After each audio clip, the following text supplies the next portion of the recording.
एक समय की बात है, किसी नगर में साहूकार रहता था। उसके घर में धन की कोई कमी नहीं थी, लेकिन उसकी कोई संतान नहीं थी। इस कारण वह बहुत दुखी रहता था। पुत्र प्राप्ति के लिए वह प्रत्येक सोमवार व्रत रखता था और पूरी श्रद्धा के साथ शिव मंदिर जाकर भगवान शिव और माता पार्वती जी की पूजा करता था। उसकी भक्ति देखकर एक दिन माता पार्वती प्रसन्न हो गई और भगवान शिव से उस साहूकार की मनोकामना पूर्ण करने का आग्रह किया। पार्वती जी की इच्छा सुन भगवान शिव ने कहा, हे पार्वती, इस संसार में हर प्राणी को उसके कर्मों का फल मिलता है और जिसके भाग्य में जो हो उसे भोगना ही पड़ता है। लेकिन पार्वती जी ने साहूकार की भक्ति का मान रखने के लिए उसकी मनोकामना पूर्ण करने की इच्छा जताई। माता पार्वती के आग्रह पर शिव जी ने साहूकार को पुत्र प्राप्ति का वरदान तो दिया, लेकिन साथ ही यह भी कहा कि उसके बालक की आयु केवल 12 वर्ष होगी। माता पार्वती और भगवान शिव की बात को साहूकार सुन रहा था। उसने ना तो इस बात से खुशी थी और ना ही इस बात का कोई दुख। वह पहले की भांति शिव जी की पूजा करता रहा और कुछ समय के बाद साहूकार के घर में एक पुत्र का जन्म हुआ।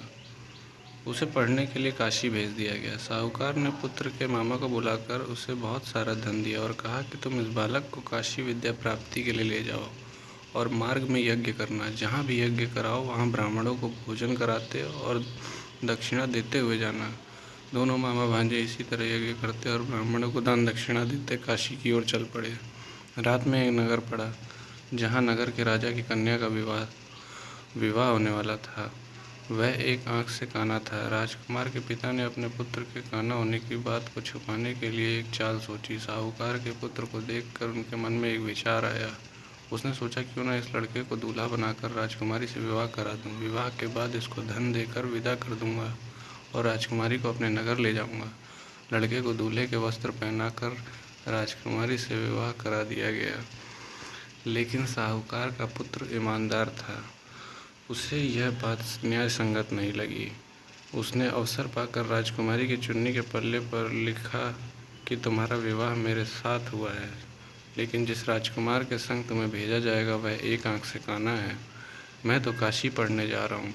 जब राजकुमारी ने चुन्नी पर लिखी बात पढ़ी तो उसे अपने माता पिता को यह बात बताई। राजा ने अपनी पुत्री को विदा नहीं किया, जिससे बारात वापस चली गई।